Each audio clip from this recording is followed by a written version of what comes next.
Assalamualaikum warahmatullahi wabarakatuh. Perkenalkan, nama saya Nidia Rusman Samputri dari Fakultas Kedokteran Universitas Mula Warman, Angkatan 2019.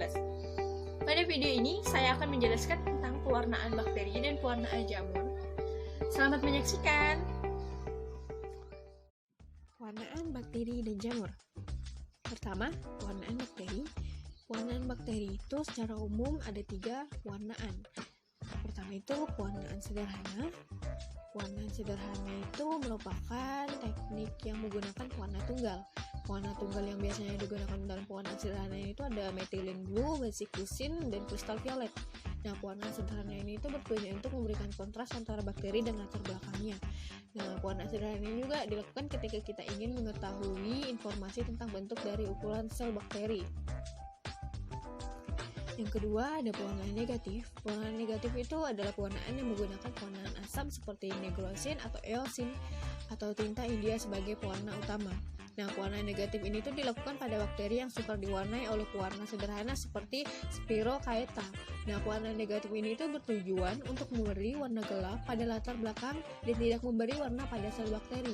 Nah, hal tersebut itu dapat terjadi karena ada pewarnaan negatif. Pewarnaan yang digunakan adalah pewarna asam dan memiliki komponen kromofluorik yang bermuatan negatif yang juga dimiliki oleh sitoplasma bakteri. Yang ketiga itu ada pewarnaan diferensial atau pewarnaan gram. Nah, pewarnaan gram itu digunakan untuk membedakan bakteri gram positif dan gram negatif berdasarkan sifat fisik dan dinding sel bakteri. Nah, kali ini saya akan menjelaskan tentang pewarnaan gram.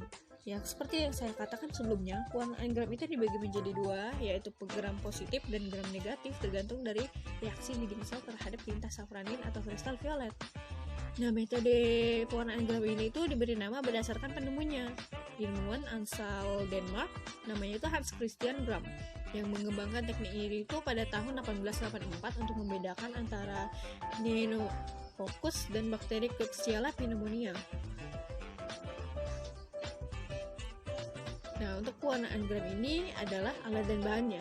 Ada larutan kristal violet, larutan rugolata iodin, larutan aquades, alkohol, larutan safranin, sediaan bakteri, kacar preparat, api bunsen, korek api, minyak imersi, penjepit, hose, pipet tetes, dan botol semprot.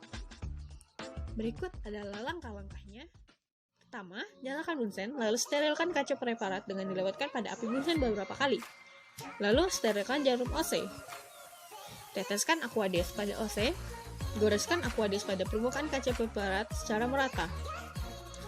Lalu, sebelum menggunakan cawan Petri, kita sterilkan terlebih dahulu. Ambil bakteri secukupnya, goreskan bakteri di permukaan kaca preparat dengan merata. Keringkan preparat dengan melewatkannya beberapa kali di atas api bunsen.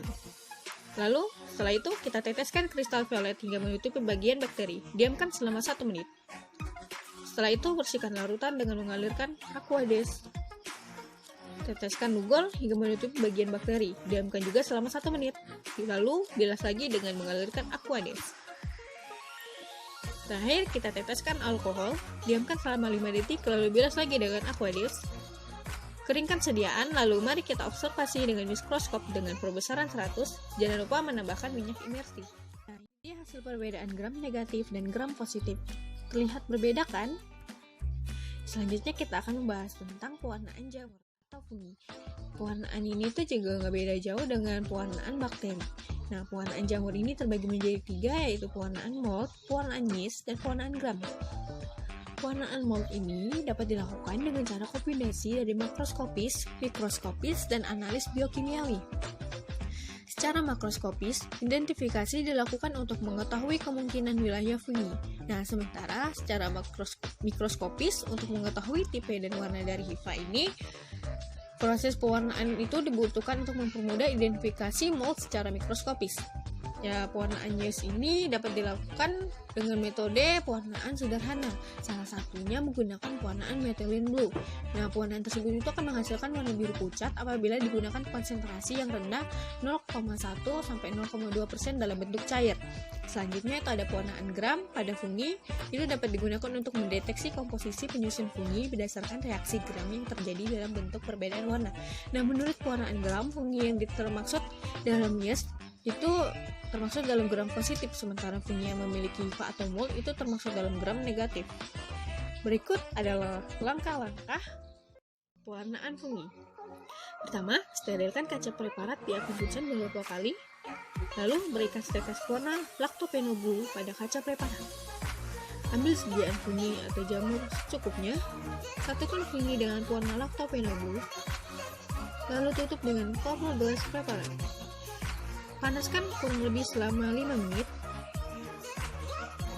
Nah, ini dia hasil observasi dengan mikroskopnya. Ada perbesaran 10 dan perbesaran 40. Terima kasih semuanya telah menyaksikan video saya.